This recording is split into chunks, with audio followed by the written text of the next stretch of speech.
دیکھیں، ہم نے کہا تھا کہ ایجوکیشن ڈیوالوڈ ہے. جو آئین کی 18ویں ترمیم ہے اس نے ایجوکیشن کو ڈیوالو رکھا تھا، لیکن وفاقی حکومت اپنا تسلط قائم کرتے ہوئے وفاقی ہائر ایجوکیشن کمیشن قائم کیے ہوئی ہے. نہیں تو یہ سارے پروونسز میں ہو جاتی اور پوری رسپانسبلٹی اٹھا کے پروونشل ہائر ایجوکیشن کمیشن کے تھرو مختلف یونیورسٹیز کو مدد کی جا سکتی تھی. فنڈنگ تو ویسے بھی حکومت دیتی ہے، اور اب تو عمران خان کی حکومت بڑک مار رہی ہے کہ جی ہم نے پچھلے سال سے پی ایس ڈی پی 200 ارب روپے بڑھائے ہیں، 700 ارب روپے سے 900 ارب روپے کا اعلان کیا ہے. اگر 200 ارب روپے بڑھائے ہیں تو اس میں فیڈرل ہائر ایجوکیشن کمیشن کو اگر وہ بھول گیا ہے تو ظاہر ہے اس کو ایجوکیشن سے اتنا انٹرسٹ نہیں ہے. اس بات کی نشاندہی ہمارے چیئرمین بلاول بھٹو زرداری صاحب نے بھی کی تھی کہ ایجوکیشن کے لیے الوکیشن کم رکھی ہے. اب یہ الوکیشن جب کم ہوگی تو فیڈرل ہائر ایجوکیشن کمیشن کے پاس بھی کم ہوگی. اب نہ آدھا تیتر آدھا بٹیرے، ایکچولی تو آدھا تیتر آدھا بٹیرے، ٹھیک ہے. اب وہ اپنی ضد پہ اڑے ہوئے ہیں، ہم کہہ رہے ہیں کہ بات ڈیوالوڈ ہے، اور ڈیوالوڈ ہے تو پھر ہمیں اختیارات دو اور فنڈنگ بھی دو. جو آپ فیڈرل ہائر ایجوکیشن کمیشن کو دیتے ہو وہ پروونشل ہائر ایجوکیشن کمیشن میں ڈسٹریبیوٹ کرو اور ہم سب بہتر ہو جائیں.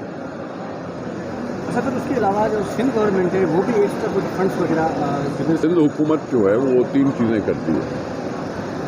ایک تو ہے ریگولر بجٹ جو ہوتا ہے یونیورسٹیز کا، جہاں اکثر تنخواہیں بڑھتی رہتی ہیں تو ان کا بجٹ بھی تھوڑا بہت بڑھتا رہتا ہے، ٹھیک ہے.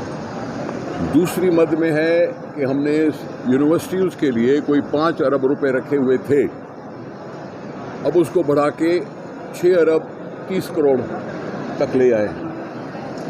ایک تو کچھ یونیورسٹیاں بھی بڑھ گئی ہیں اور یونیورسٹی کی ضروریات بھی بڑھی ہیں، تو اس کی بھی ڈسٹریبیوشن کر لیں گے اور کرتے رہے ہیں. تیسرا ہوتا ہے مختلف یونیورسٹیز پر ترقیاتی اسکیمیں. اس کے پچھلے سال 3 ارب روپے کے قریب رکھے گئے تھے، اس دفعہ اس کے اوپر 6 ارب روپے رکھے گئے ہیں. یعنی ڈیولپمنٹ کو ہم بڑھانا چاہتے ہیں، ڈیولپمنٹ کو ہم تیز کرنا چاہتے ہیں کہ یہاں جو اسکیمیں شروع ہوئی ہو وہ کمپلیٹ بھی ہو سکیں اور کچھ نئی اسکیمیں بھی ہم کر سکیں. تو یہ سلسلہ سندھ حکومت کا ہے جو اکثر کوشش کرتی رہتی ہے. وفاقی حکومت کی جانب سے سندھ پہلے جو ہے اپنا مسئلے کا شکار تھے، پر بجلی کے اب میں کیا کہوں، میں زیادہ سے زیادہ یہی کہہ سکتا ہوں کہ عوامی رد عمل تو یہ ہے کہ جیسے ضیاء الحق کو یاد کرتے اور دعائیں مانگتے تھے لوگ، اب عمران خان کے لیے بھی ایسی ہی کچھ فضا بن گئی. گیس پر میرا حق پہلا ہے، سندھ سے پیدا ہوتی ہے تو پہلا میرا حق ہے، جب میری ضرورت پوری ہو تو پھر آگے جائے. صوبائی خود مختاری کا مسئلہ ہے ہی یہی تھا مسئلہ جس کے لیے ہم لڑتے رہے تھے کہ صوبائی خود مختاری ہونی چاہیے اور سالوں سے. اور صوبائی خود مختاری ہمیں موصول ہوئے 27 سال کے بعد. یہی تھا کہ جی جہاں سے جو کچھ بھی یہ ریسورسز ہیں ان پر پہلا حق اس صوبے کا ہے. آپ کو یاد ہوگا کہ بلوچستان سے سوئی سے گیس نکلتی تھی، لیکن سوئی گاؤں میں نہیں تھی، کوئٹہ میں نہیں تھی. نام رکھا سوئی گیس، لیکن سپلائی دی کسی اور جگہ. تو تبھی یہ ایشو شروع ہوئے تھے کہ جی ہم کہتے تھے کہ صوبائی خود مختاری چاہیے. اب اگر ملی ہے تو اس میں رخنے ڈالے جا رہے ہیں، اور ہم کہتے ہیں کہ روک لیں گے ہم، تو کہتے ہیں کہ بغاوت کر رہے ہو. اب بجلی کی پیداوار خود ہی بڑک مارتے ہیں کہ پاکستان میں جتنی کھپت ہے اسے کہیں زیادہ پیداوار کی کیپیسٹی ہم حاصل کر چکے ہیں، چاہے وہ پانی سے ہو، چاہے کوئلے سے ہو، چاہے فرنس آئل سے ہو، ایٹامک انرجی سینٹرز میں ہوں. جہاں بھی کہتے ہیں کہ جی ہماری کھپت سے زیادہ پیداوار ہے. لیکن اس حکومت کا کیا کہوں کہ ان کی جو لائنیں ہیں جہاں سے بجلی جاتی ہے اس پر کوئی کام ہو نہیں پایا کہ وہ بجلی اٹھا سکے، اور ہم وہی 20 گھنٹے لوڈ شیڈنگ میں گزار رہے ہیں. تو یہ حکومت کی کوتاہی ہے کہ وہ کوتاہی اس طرح سے